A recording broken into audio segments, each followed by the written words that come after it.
Hi everyone, welcome back to my channel. I hope all of you are doing great. So today we're going to talk about the Nokia Lumia 2520. But before we do that, let's talk about the upcoming Nokia tablet, the so-called Nokia T20, which is going to be launched on October 6th. So we do know that this is going to be an average spec tablet, which is probably the right thing to do at the moment. It is going to come with a 4GB of RAM, 64GB of storage, probably expandable, with a front and rear facing camera in a 10.1-inch display device. So everything looks like an average performer, but it might be the winning strategy if HMD will manage to execute this well. Now, the need for a larger display device is now more than ever thanks to the ongoing pandemic. So everything has been converted to online, classes especially. So this is where the tablet would be making more sense to be purchased at this moment. So for students, an average or a decent spec tablet with a decent price might be a winning formula. So let's talk about the tablets that we do know that Nokia has made. So Nokia Lumia 2520 is one of the finest tablet ever made. So before we talk about the Nokia Lumia 2520, let's talk a bit about Nokia and tablet itself.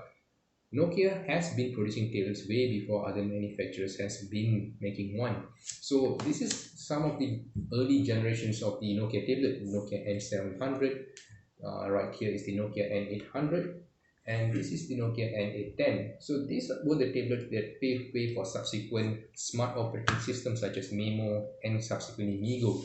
So these internet tablets were complementary devices. They were running on an operating system that were able to execute things not done by mobile devices back then. So Nokia and tablet, they are not foreign to each other. Now, the only time they made a flagship grade tablet was the Lumia 2520. So this is the Lumia 2520. So this is how it looks like, as you can see. Now, what makes the Lumia 2520 great is not just the build quality, not just the choice of material, and not just the hardware that powers it up. It's also the operating system and also the accessories that complement it. Now, let's talk a bit about the Lumia 2520. So this was launched in 2013 with 2GB of RAM running on Snapdragon 800. So this is LTE enabled. It also comes with an expandable storage. The buttons are actually made from zirconium.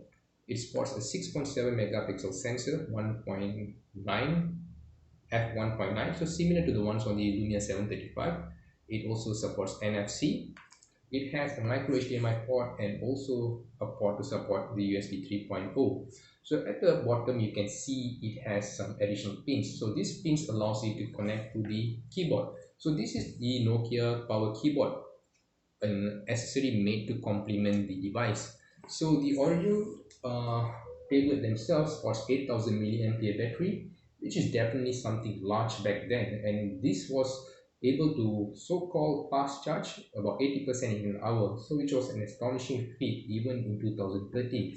And this keyboard does not just act as a protective slave, it also comes with a kickstand, comes with a full array of keyboards. It has a touch pad here, two additional USB port over the rear, and the best thing is it also comes with an additional 2000 milliampere battery. So this allows you to use the tablet the entire day without the need to look for an additional charger. So this is what makes a tablet something of a joy to use. One, you have a large display. Two, you've got a large battery. Three, you have accessories to complement its function. So the Lumia 2520 can be simply converted into a full-fledged so-called laptop back then. Now I'm just going to show you a bit of what the operating system allows it to do. Of course, Windows RT is no longer there, but Windows RT is still somewhat alive in the Lumia 2520. So I'm just going to show you a bit more of what Windows RT is able to do in 2021. So this is how the Lumia 2520 looks like once it's attached to the keyboard. So the keyboard gives additional 2000 mAh battery, two additional USB port, well-spaced keyboard, and also a touchpad. Now Windows RT is all about making you familiar with the Windows interface, so everything is touch optimized. Now we have a touch optimized Office 2013. The general interface itself is very smooth. You've got a lot of easy accessibility by just swiping in the to the right or to the left. So you can see how you can just open up the multitasking pane on the far left. Now I'm going to show you something great about the Windows RT interface. It allows two apps to be open side by side.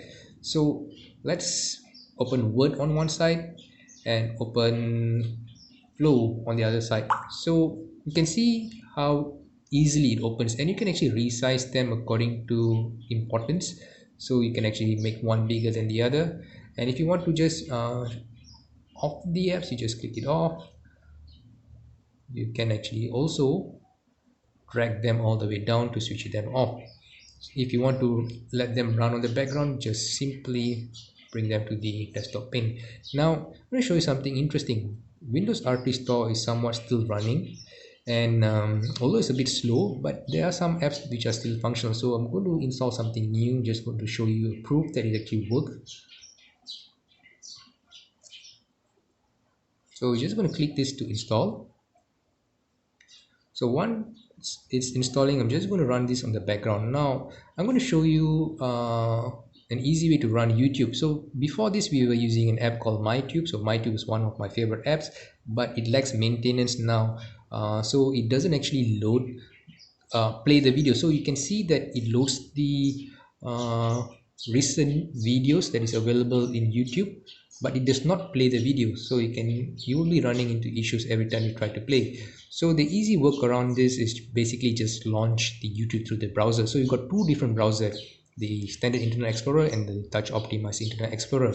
So you can open the mobile version of the YouTube here. So you can see, all right. So we're just going to click play. Alright, so that's how it goes. So YouTube can still be played through the mobile browser. Now earlier on I said I was installing Asphalt 8, so let's see whether it's playable. I'm just going to launch Asphalt 8.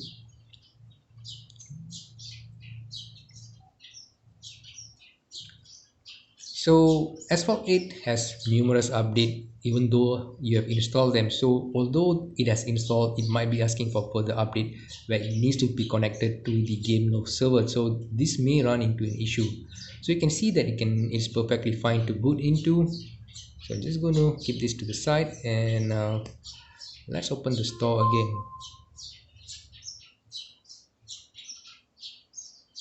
Go to my account, my apps. Okay, it still has not installed the app. Let's go back to Asphalt. So you can see how I can transition between apps easily. Now it's still loading the game in the background, so we just put it aside. So you can see here now the app that we were installing early on has been installed. So this is Press Reader, connecting people through this. Okay, let it run in the background. Allow. So you can see that the apps are still functional, but whether they can connect to their own server to get a recent update, that is a different question altogether. But what I'm showing you here is that the Windows RT apps is still, the store is still functional. You can still get things done with Windows RT. So don't seem to get any update in this. Let's go to home feed. Let's see if it's connected to anything at all.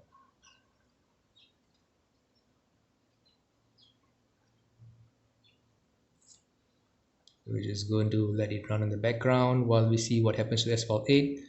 Asphalt 8 is still loading. Okay, some background music is there. Now this is the issue that I said about earlier, where it needs to connect to the game load server. Beyond this is beyond what Windows RT can do, so we're not going to proceed further.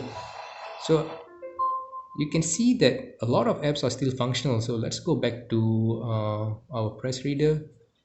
Now you can see the date here. This is the Borneo post. Oh my god, what did I do? Okay, you can see here 26 September 2021. So a lot of the things are still pretty much functional.